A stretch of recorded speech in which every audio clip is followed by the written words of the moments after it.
that he's been up to since he's been in the country. This is a man who gave to us the wonders that are Invader Zim. We're having him back. He's also the man that brought to us Johnny the Homicidal Maniac. And do we have any fans of Whee! Well, I'm sorry you're in the wrong panel. If you can all file out gently at the back, no fighting, because this other guy's going to be on the stage. Put your hands together. We're going to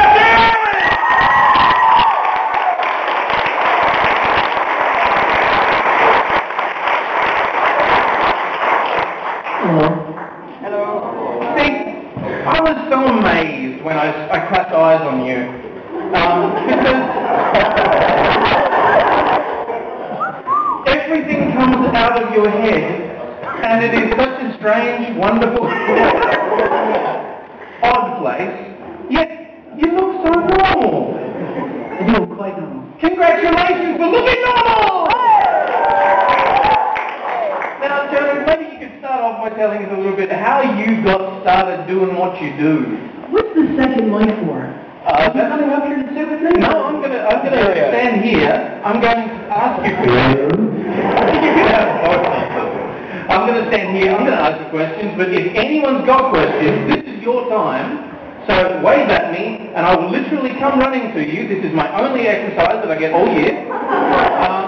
Wave at me. I'll come running to you. You can ask questions of him, and he may answer them, or he may look at you strangely. Well, see, the thing is, I actually had prepared for this because normally really can't stand the questions people ask.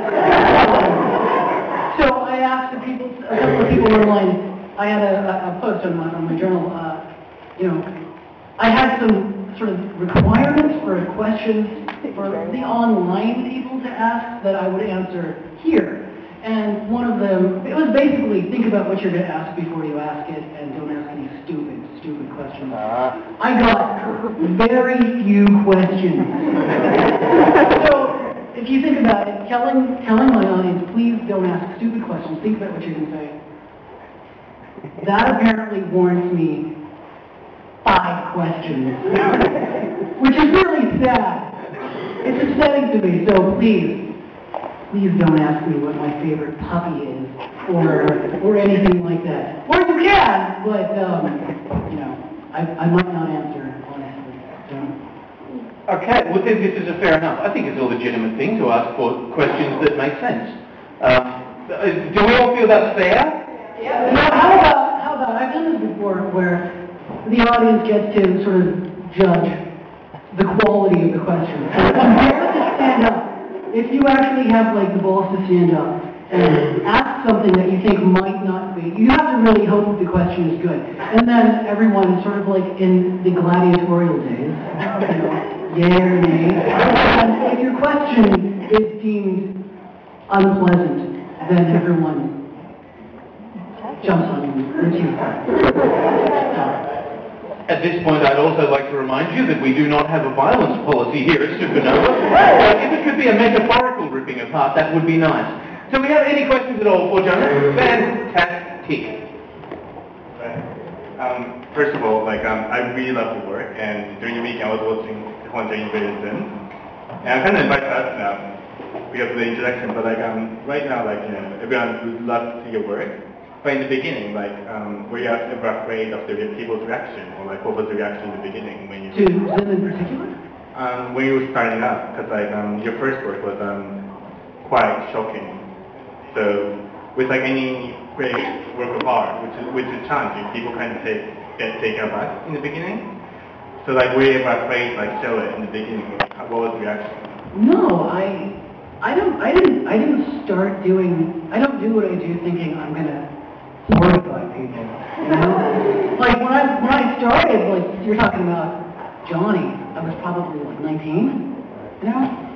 And I think one of the good things about that is that I was just stupid, you know? I was I'm making comics, woo! I wasn't thinking about an audience, I wasn't thinking about who was reading it, I was just having fun.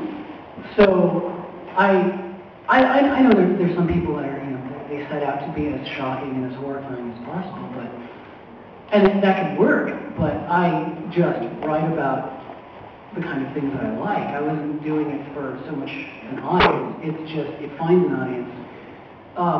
So no, I didn't give it any thought. I just submitted my work, and someone thought it was, decent enough for other people to see it. And I still, it's hard to not be aware of an audience now, but it's nice to try to be ignorant of it. I mean, I know I'm having fun when people hear about what I'm doing, they go, oh. Because you either do what people want, you could give them more Johnny, you could try to do more Zen, which they, yay, or you can go, I'm not doing any of that, and they're like, ooh, because then you make them like something new, A lot of people just aren't very adventurous, they want very familiar, very comfortable things, and it's sort of like, all right, if I'm going to consider an audience, then I have to consider that my job is to make them incredibly unhappy, and then come to the realization that, oh, this is actually interesting too. Otherwise, things get really stale, and I'm not having fun, and people are having fun while I'm not, and I don't want that. So no, I didn't think about it so much, and that might be why it worked, or why it didn't work well enough. I don't know, but that's my answer. Thank you. And how did we feel about that question? Was that a thumbs up or a thumbs down? Thumbs up? No, that was a good one. When they're dubious, I will, present it to the audience.